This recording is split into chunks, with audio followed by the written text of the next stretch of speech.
కొన్ని రోజులైన తర్వాత భార్య ఇలా వచ్చి సౌకారితో ఏమంటున్నది కదా అంటే, సౌకారి మనం మాత్రం బిడ్డ కదా ముందు వ్రతం చేద్దామని మొక్కినాము.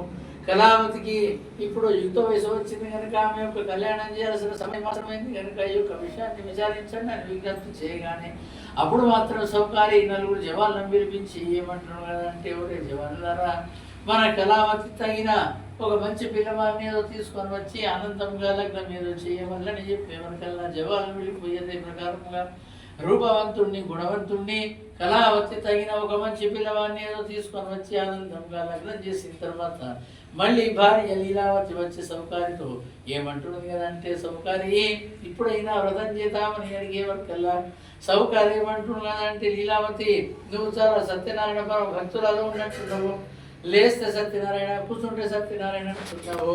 ఇప్పుడే మన బిడ్డ యొక్క లగ్నం కొరకు అనేకంగా డబ్బులు ఖర్చు అయినవి. ఇప్పుడు మాత్రం నేను వ్రతం చేయను, రేపే మీ మామాలు వ్యాపారం కూర్చున్నాము. మరి నీ సత్యనారాయణ స్వామి సత్యమేముండనైనా మాకు 10,000కు 20,000 లాభం ఇచ్చారంటే అందులోకి వెళ్ళి సగం పైసా ఖర్చు పెట్టి వ్రతం చేస్తా కానీ ఇప్పుడు మాత్రం ఒక రాగి పైసా ఏమునని 10,000కు 20,000 లాభం ఇచ్చిండట. అయినా సౌకారికి భగవంతుడు ఏదో జ్ఞాపకం రాలేదట. ఎందుకంటే ఈ ప్రజలకట అన్నం లేని వాళ్లకు అన్నం దొరికే వరకల్లా ఆచారము అహంకారం ఎక్కువైపోతున్నదట. చిన్న లేదు పెద్ద లేదనే ఘమం లేదో పెరిగిపోతున్నదట.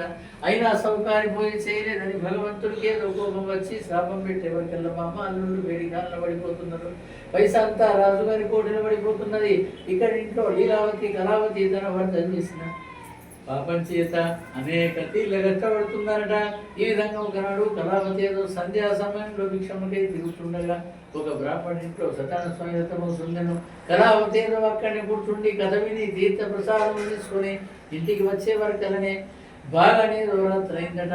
అప్పుడు మాత్రం కళావతి అమ్మ తలుపు తీయమంటే లోపల నుండి తల్లి ఏమంటున్నది కదా అంటే, బిడ్డ కళావతి, నువ్వు మాత్రం 16 ఏళ్ళ పడుచున్నావు, భర్త ఇంట్లో లేని సమయం మందు నువ్వు ఎటు తిరిగిపోయావు, ఇటువంటి దుర్బుద్ధి నీకు ఎలా కలిగింది?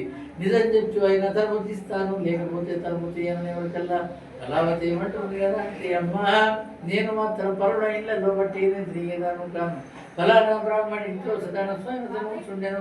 నేను అక్కడనే కూర్చుండి కథ విని తీర్థ ప్రసాదం తీసుకొని వచ్చేవరకనే ఇతరత్ర ఇందరమా అని చెప్పేవరకల్లా తల్లి వెంటనే తలుపు తీసి ప్రసాదం తీసుకొని ఏమని మొక్కుతుంది కదా అంటే, స్వామి సత్యనారాయణ, నా భర్త నల్లుడేదో రెడీ కాన్లో అనేక తీర కష్టపడుతున్నందుకు వాళ్ళు సుఖంగా వచ్చేది పెట్టినైనా పూర్వ సంకల్పం తప్పిన దానికి నా బిడ్డను ఒకటి నేను ఒకటి 2 జోడ రథాలు చేస్తా అని ముఖ్యవరకల్లా సత్యనారాయణ స్వామి కరుణించి అప్పుడు మాత్రం చంద్రకేతు మహారాజు స్వప్నంలో పోయి పరమాత్ముడు చెప్పి అందుగారేదో మామాలున్నాను ఆనందంగా సాగదోనిచ్చిందట.